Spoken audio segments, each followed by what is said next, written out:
Assalamualaikum warahmatullahi wabarakatuh.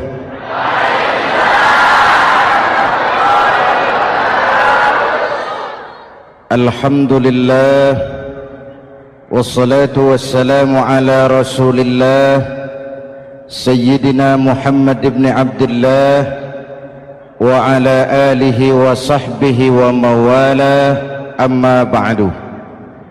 Saudara-saudara kaum muslimin di seluruh tanah air, hari-hari pada minggu akhir Ramadan kita bersama-sama menyaksikan sebuah fenomena tentang pindahnya kegiatan umat dari masjid ke pasar, dari masjid ke terminal, dari masjid ke stasiun, dari masjid ke bandara.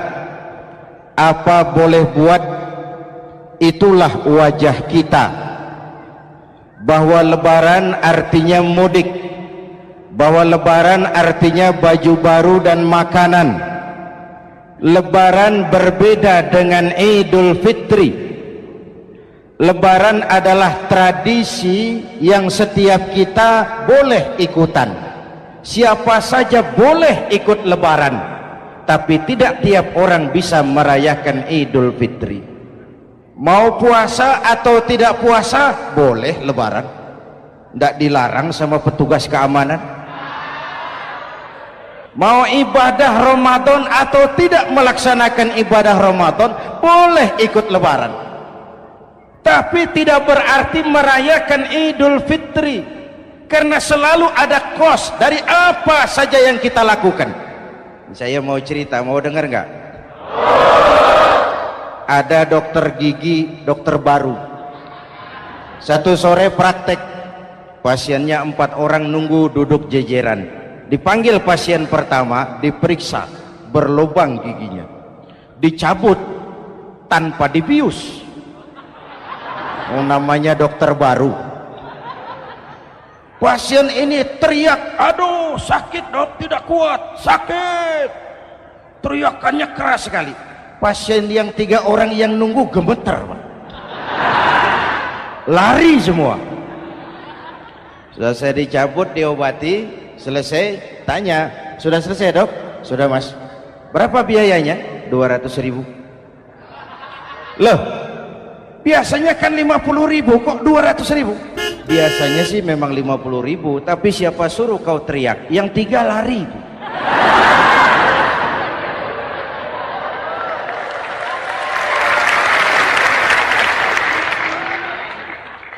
Cerita pendek ini ingin berpesan kepada kita, selalu ada ongkos yang harus kita bayar dari apa saja yang kita lakukan. Mau ibadah atau tidak, mau jadi orang baik-baik atau jadi bajingan paling tengik, mau berbuat salah atau berbuat soleh, selalu ada kosnya, selalu ada ongkosnya. Kita bicara kembali kepada fitrah, Idul Fitri. Bagaimana caranya? Pertama, saya ingin mengutip bagian pendek dari ayat 185 Al-Baqarah. Walitukmilul iddata walitukabbirullaha ala ma hadakum wala'allakum tashkurun. Ada 4 hal dari cuplikan ayat pendek ini. Pertama, walitukmilul iddata, hendaknya engkau sempurnakan jumlah bilangan hari puasamu. Berpuasa sebulan penuh. Sebulan penuh itu bisa 29, bisa 30. Pak, kalau beda pendapat bagaimana? Ada yang lebaran tanggal 5, ada yang lebaran tanggal 6. Hadirin, bagi yang punya kemampuan berijtihad, silahkan melakukan ru'yatul hilal. Bagi yang tidak, lebih aman ikut pesan Nabi. Apa pesan Nabi? Fa iza ikhtalaftum fa alaikum bisawadil a'zam ma'al haqqi wa ahlihi. Kalau kamu berbeda pendapat, ikut golongan terbanyak yang benar dan ahlinya. Jadi walaupun banyak, kalau tidak benar dan bukan ahlinya, tidak usah ikutin. banyak, benar, dan ahlinya. Contoh, 100 insinyur berbeda pendapat dengan 10 kiai tentang doa kunut. Yang diikuti pasti 10 kiai, bukan 100 insinyur. Betul? Atau sebaliknya, 10 insinyur berbeda dengan 100 kiai tentang konstruksi jembatan. Yang diikuti tentu 10 insinyur, benar dan ahlinya. Maka yang paling aman, kita punya Departemen Agama. Departemen Agama punya ahli dari MUI, dari Nahdlatul Ulama, dari Muhammadiyah, dari Al-Wasliyah, dari Syarikat Islam, dikumpulkan melakukan ru'yatul hilal. Yang paling aman, dengerin saja pengumuman Departemen Agama.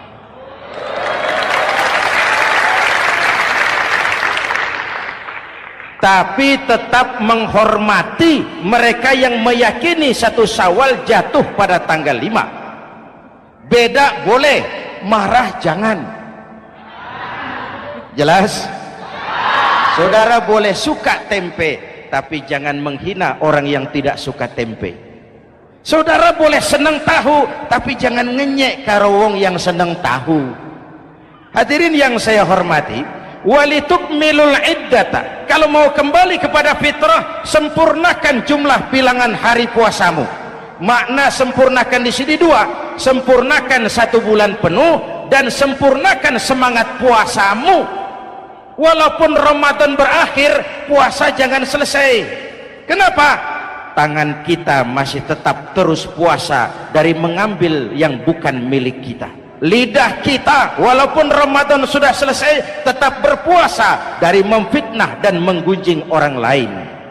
Kaki kita walaupun Ramadan sudah selesai tetap puasa dari berjalan ke tempat yang tidak baik. Perut kita tetap berpuasa dari kemasukan barang-barang yang haram. Sempurnakan semangat puasamu. Sikap disiplin, sikap jujur, merasakan kehadiran Allah dekat dalam hidup.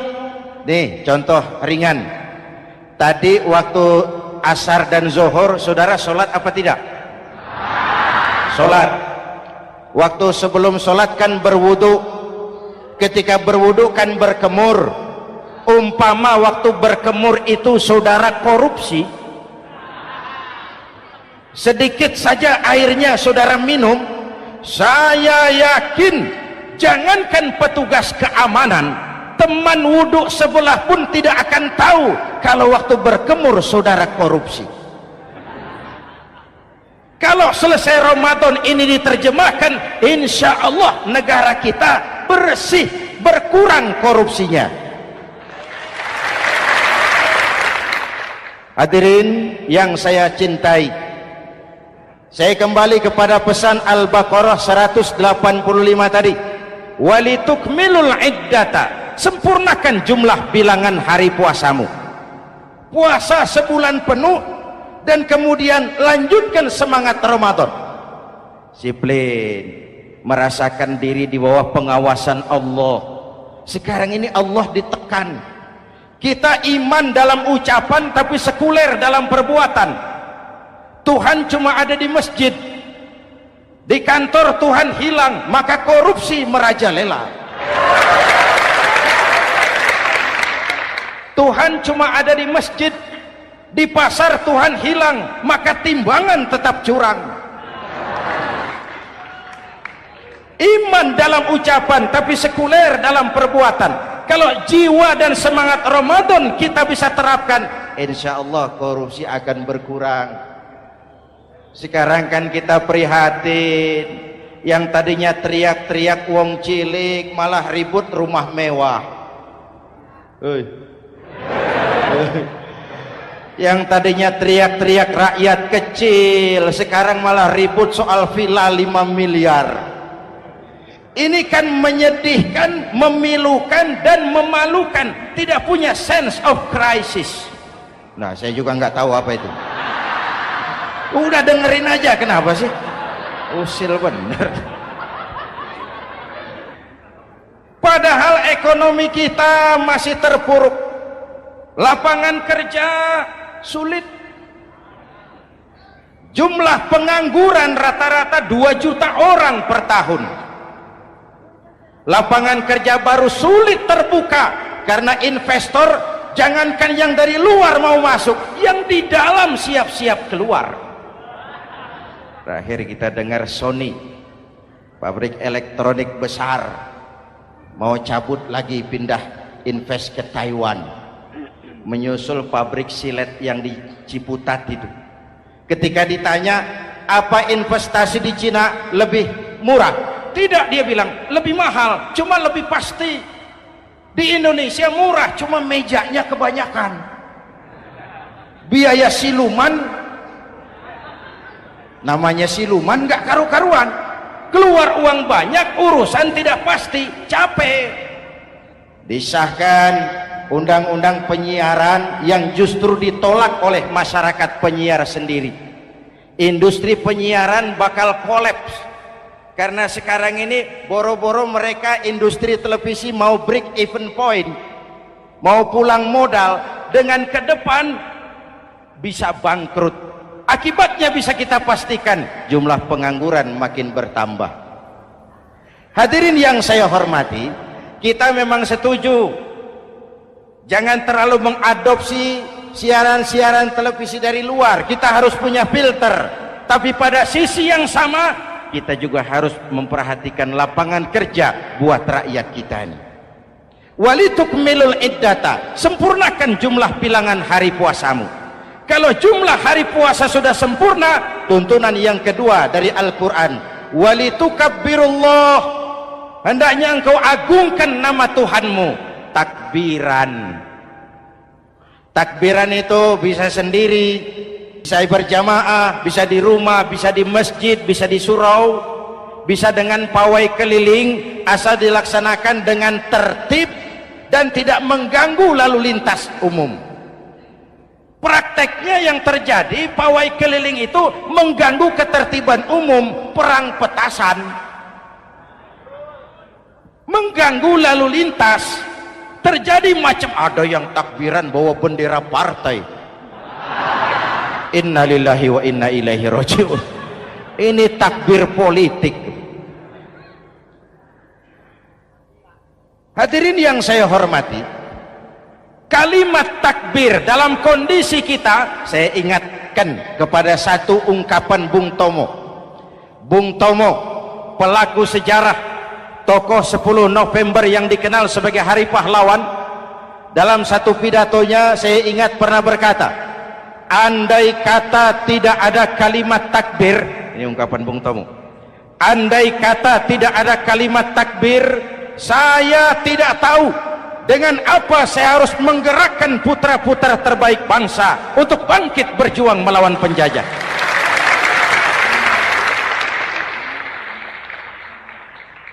Ketika Allahu Akbar, itu londo kelihatannya kecil, meriam nggak meleduk.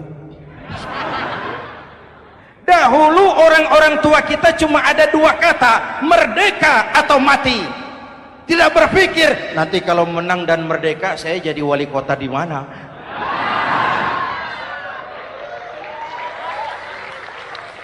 Kalimat takbir, bangsa ini harus bangkit dari keterpurukan. Bangsa ini harus bangkit mengejar ketinggalan-ketinggalannya. Bangsa ini tidak boleh terpuruk terus, dan semangat takbir harus menjiwai kita. Tidak ada capek dalam perjuangan, tidak ada puas dalam upaya. Keberhasilan cuma pengantar ke arah keberhasilan yang lebih baik lagi.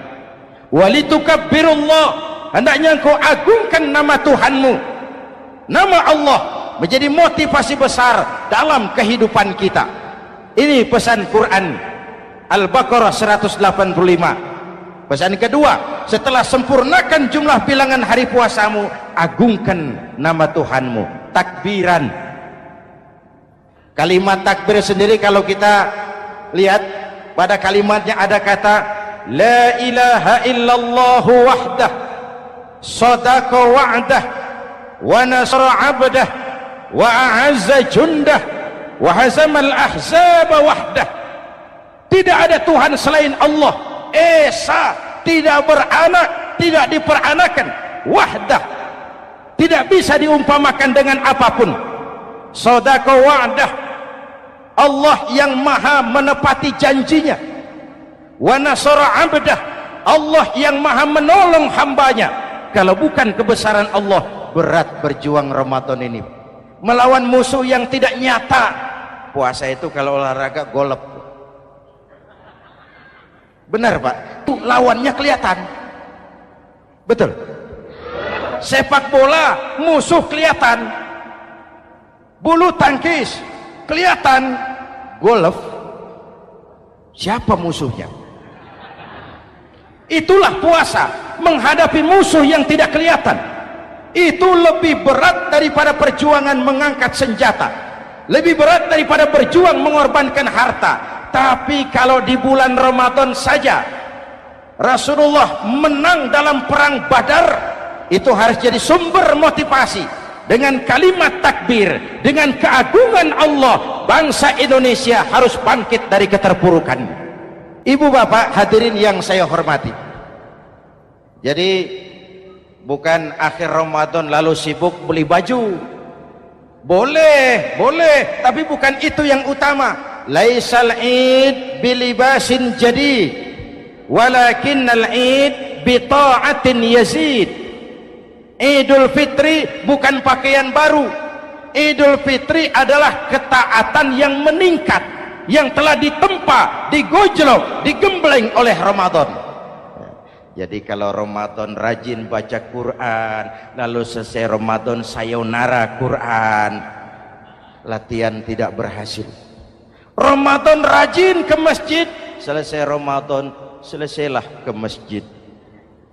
Awal Ramadan full house sampai ke halaman, akhir Ramadan cuma imam berdua tikar. Masjid kembali senyap, padahal masjid adalah pusat kegiatan umat. Saudara lihat dari sejarah, ketika hijrah ke Madinah, Rasul singgah di Kuba. Apa yang beliau lakukan? Membangun masjid. Ketika sampai di Madinah, kesibukan pertama beliau apa? Mencari rumah dinas? Bukan. Kesibukan pertama beliau mencari lokasi di mana membangun masjid. Isra dan Mi'raj, perjalanan besar dimulai dari masjid ke masjid. Ini indikasi masjid memang merupakan pusat kegiatan umat. Umat Islam dengan masjid seperti ikan dengan air, tidak boleh pisah. Ada ikan yang tidak betah di air? Ada. Ikan mau modar. Kalau umat sudah mulai menjauhi masjid, jiwanya yang akan mati. Kalau jiwanya mati, jasadnya masih hidup, itu namanya bangkai berjalan. Walitukabbirullah, engkau agungkan nama Tuhanmu, takbiran. Setelah berjuang penuh membina takwa, mengharap ridho, mengendalikan nafsu. Ingat loh, puasa itu bukan menghilangkan nafsu, mengendalikan, menempatkan pada tempatnya. Manusia tanpa nafsu bukan manusia, tapi manusia yang disetir nafsu turun jadi binatang, bahkan lebih rendah daripada binatang. Puasa ini menempatkan nafsu di tempatnya. Hai laki-laki, kamu nafsu sama perempuan? Betul Pak. Perempuan suka laki-laki? Betul Pak. Boleh lewat sini, lewat pintu yang disebut nikah. Ini nafsu disalurkan lewat pintu yang disebut nikah. Jangan seperti ayam kawin tiap malam, nikah tidak mau.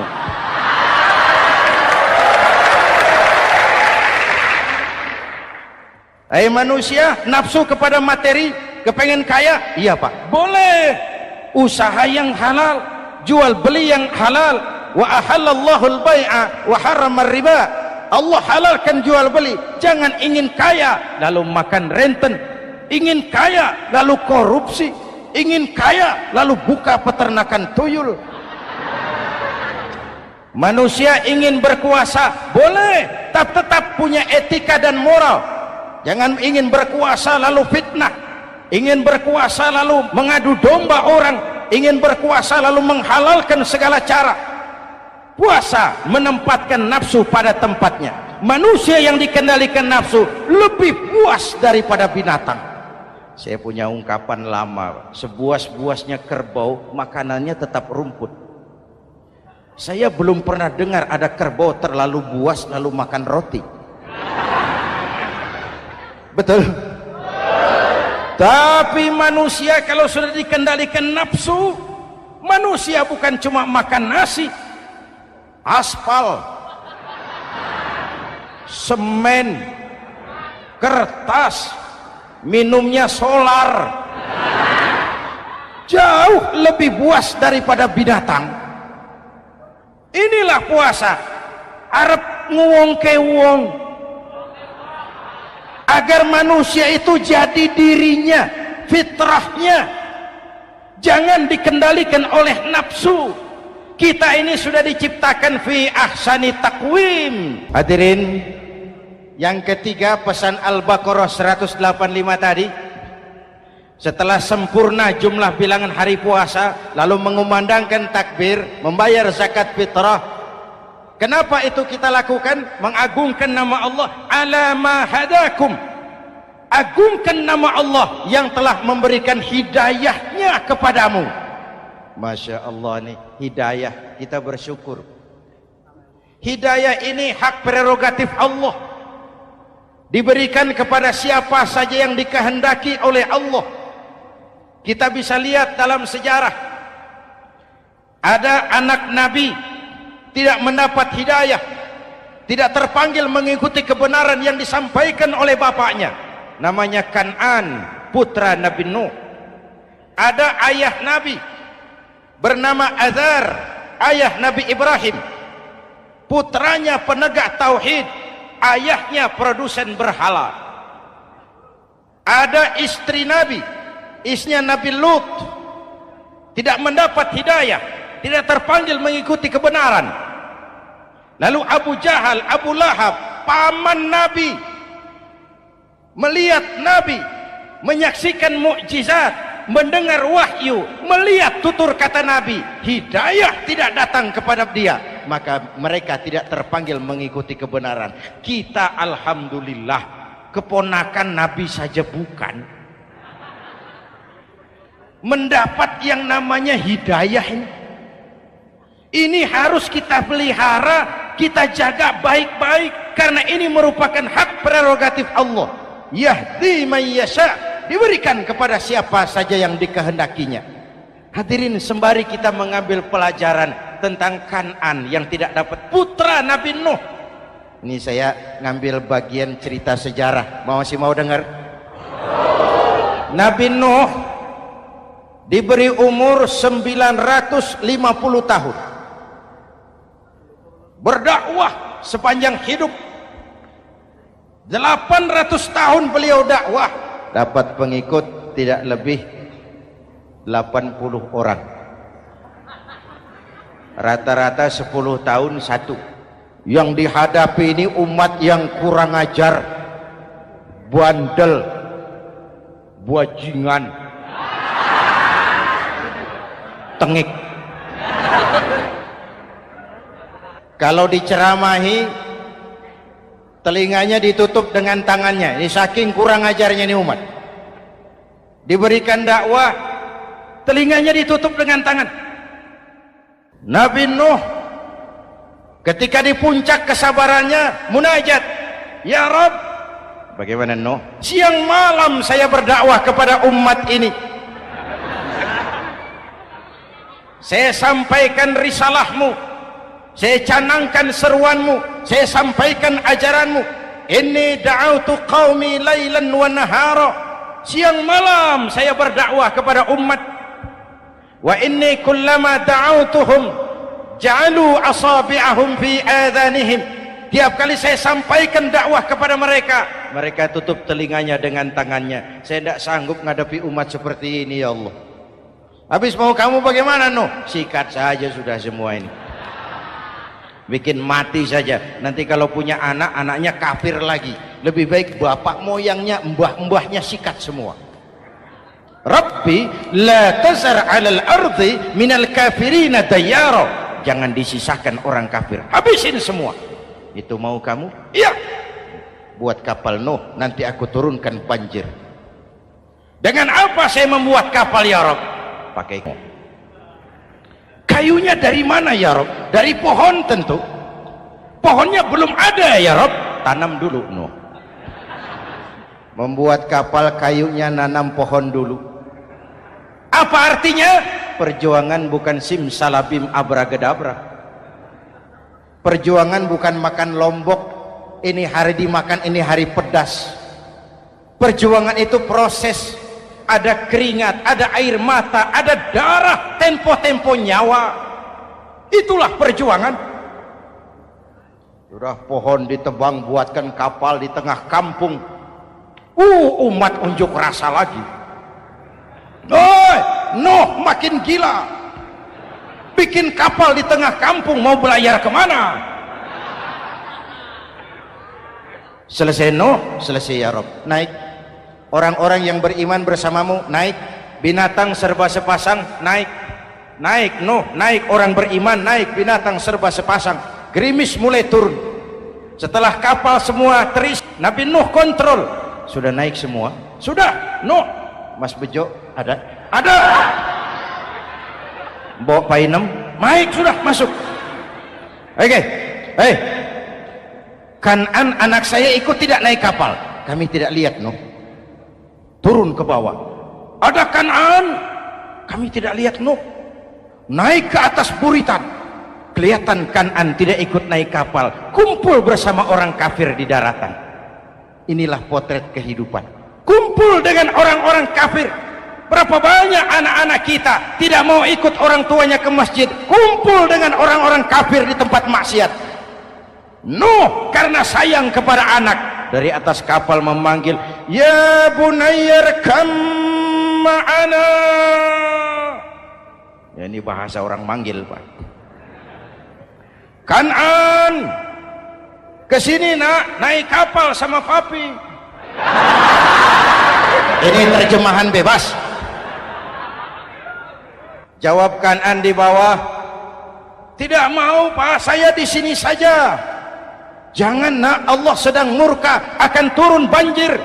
Kalau datang banjir Papa, sa'awi ila jabalin ya'simuni minal ma'. Saya akan naik ke gunung tinggi yang bisa menyelamatkan saya dari banjir. Kanan naik ke gunung tinggi, gunung pun tenggelam dihantam banjir. Dalam puncak kepedihan, Nabi Nuh akhirnya sadar, ya Allah, kalau orang kafir tenggelam memang saya yang minta, tapi Kanan kan anak saya. Nuh, anggap Kanan bukan anakmu. Wa innahu amalun ghairu salih. Nuh sadar, akhirnya bilang, ana urid wa anta turid wallahu fa'alun lima yurid. Aku punya kemauan, kau Kanan punya kemauan, Allah juga punya kemauan. Kemauan Allah lah yang akhirnya jadi kenyataan. Nek sekarang juga kita ngadepi musim banjir. Bukan banjir air saja, banjir peradaban-peradaban yang masuk ke negeri kita. Banjir maksiat, banjir munkarot. Kalau kita sudah ke masjid, kita sudah naik kapal, tolong kontrol anak-anak kita, tolong kontrol tetangga kita. Ayo naik kapal, banjir.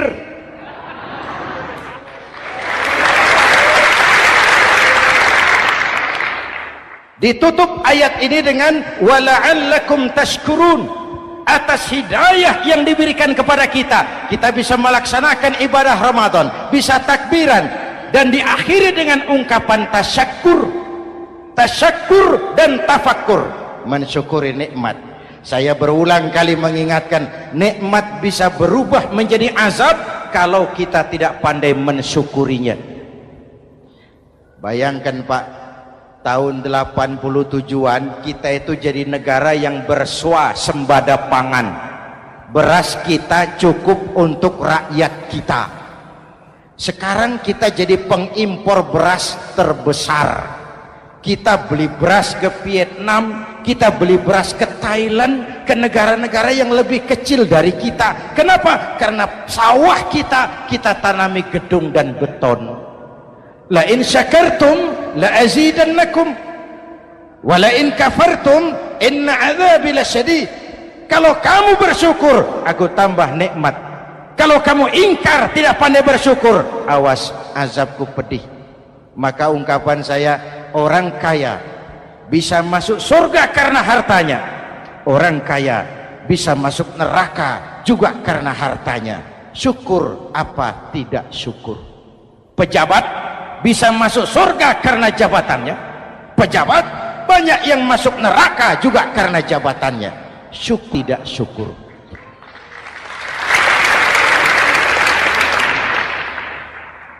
Orang alim, kiai bisa masuk surga karena ilmunya.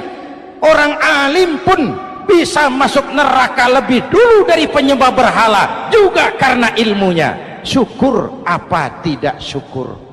Kasih jabatan sebagai pemimpin lalu menyadari sayyidul qaumi khadimuhum. Pemimpin suatu umat adalah pelayan bagi umat itu. Pelayan harus melayani, bukan minta dilayani. Selama ini kita memandang jabatan itu jalan pintas menuju kaya. Jabatan itu artinya kekuasaan dan fasilitas, maka yang lahir rampok-rampok baru.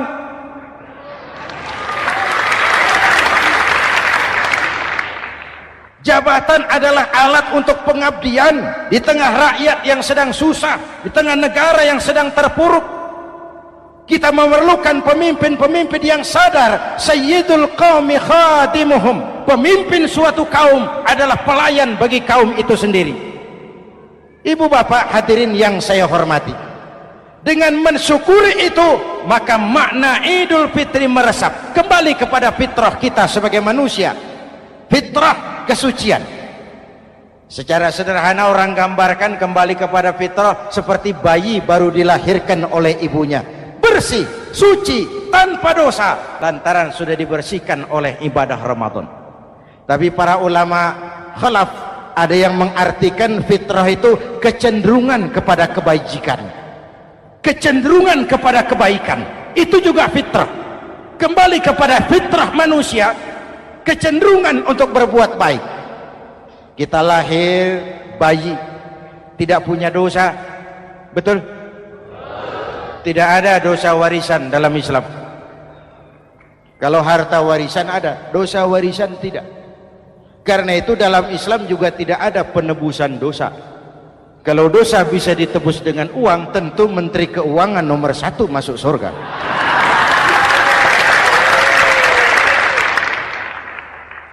Dosa dalam Islam ditebus dengan taubat, langsung kepada Allah, sonder calo.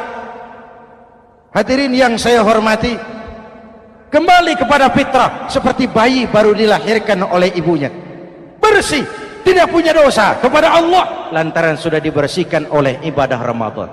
Soalnya kemudian kita kan tidak hanya bersalah kepada Allah, kita ini juga bergaul dengan sesama manusia, betul?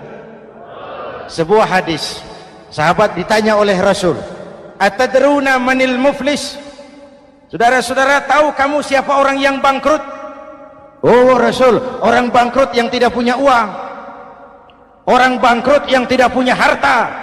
Salah kata Rasul, innal muflisa min ummati, yang bangkrut dari golongan umatku, yang besok di hari kiamat datang menghadap Allah dengan membawa pahala zakat, membawa pahala haji, membawa pahala sedekah pada satu pihak. Sementara pada sisi yang lain sebelah kiri, orang ini juga datang membawa kesalahan karena pernah mencaci maki orang, pernah memfitnah orang, pernah memakai dengan cara yang zalim. Satu sisi bawa kebajikan, sisi lain bawa kesalahan. Kalau ini yang terjadi, bagaimana nasib kita? Kata Nabi, Tuhan, ini pahala solat saya, ini solat yang wajib, ini yang sunnah, rawatibnya, nawafilnya. Datang orang, sebentar Tuhan, apa? Dia memang rajin solat, tapi saya pernah dicaci maki, hancur nama saya, remuk hati saya. Di dunia saya tidak bisa membalas karena dia lebih berkuasa. Sekarang saya menuntut keadilan. Betul? Ya Tuhan, sini pahala sholatmu kasih orang yang kau caci maki. Tuhan, ini pahala puasa saya yang wajib Ramadannya, sunnah 6 hari Syawalnya, Senin Kemisnya. Ini Tuhan. Datang lagi, sebentar Tuhan. Kenapa? Dia memang rajin puasa, tapi saya pernah difitnah tanpa benar, dicorengkan arang ke dahi, hancur nama saya karenanya. Saya menuntut keadilan karena di dunia waktu itu cuma banyak pengadilan tapi tidak ada keadilan. Benar? Benar. Ini pahala sholatmu kasih orang yang kau fitnah. Tuhan, ini pahala zakat saya. Datang lagi, Tuhan, dia memang suka zakat tapi korupsinya lebih besar dari zakatnya. Untuk keadilan, sini pahala zakatmu kasih. Kalau habis pahala kebaikan, orang yang menuntut masih banyak, diambillah dosa orang yang kita sakiti, diberikan kepada kita. Pahala dipreteli, dosa diberikan. Apa enggak bangkrut? Ibarat orang dagang, modal habis, tagihan hutang datang terus. Kenapa? Orang ini cuma baik hubungannya kepada Allah, tapi tidak baik hubungannya dengan sesama manusia. Karena itu, dalam konteks dengan fitrah, manusia makhluk yang fitrah. Apa fitrah itu? Pertama, manusia makhluk yang bertuhan. Itu fitrah. Mengingkari Tuhan, mengingkari fitrah. Yang kedua, manusia makhluk sosial, zon politikan. Itu fitrah. Kita tidak bisa hidup sendiri. Betapa dan siapapun kita memerlukan yang lain. Maka nuansa Ramadan intinya adalah silaturahmi. Nuansa Idul Fitri silaturahmi antar sesama kita. Ada baiknya saya ingatkan lagi sebuah hadis. Selesai sholat Id, sahabat mendengar Rasul mengucapkan amin 3 kali. Amin, amin, amin. Ya Rasul, ada apa? Tadi turun Jibril selesai sholat, mau berdoa. Muhammad, aku mau mohon kepada Allah, mau kau aminkan? Silahkan Jibril. Jibril doa, Rasul amin. Doanya 3 macam permohonan, maka Rasul 3 kali mengucapkan amin. Kalau sudah Jibril yang doa, Rasul yang amin, apa ya doanya ditolak? Apa isi doanya? Yang pertama, ya Allah, doa malaikat Jibril, hari ini 1 Syawal, waktu itu doanya, saya mohon kepadamu, jangan engkau terima puasa dan ibadahnya anak yang durhaka kepada ibu bapaknya. Rasul mengucapkan amin. Renungan buat kita. Itu sebabnya barangkali sesibuk-sibuk di Jakarta masih mau mudik nemui orang tua. Yang kedua, ya Rabb, saya mohon kepadamu, jangan engkau terima puasa dan ibadahnya istri yang durhaka kepada suaminya. Amin. Kedengaran Bu? Ada ibu-ibu tanya, Pak, kalau suami yang durhaka sama istrinya bagaimana? Hadisnya tidak menjelaskan itu, Bu.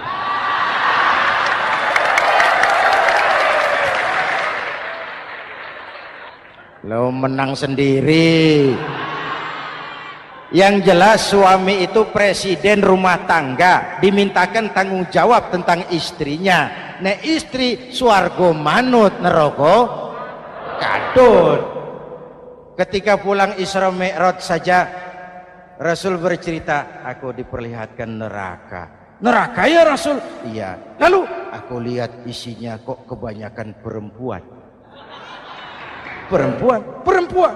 Laki bagaimana? Laki juga tidak sedikit. Cuma kebanyakan perempuan. Ya Rasul, apa mereka tidak sholat? Sholat. Apa mereka tidak ngaji? Oh, rajin mereka sama suaminya. Kenapa banyak mereka di sana? Rasul senyum dan menjawab, hunna yakfurnal asir. Umumnya perempuan kurang bisa terima kasih sama suaminya.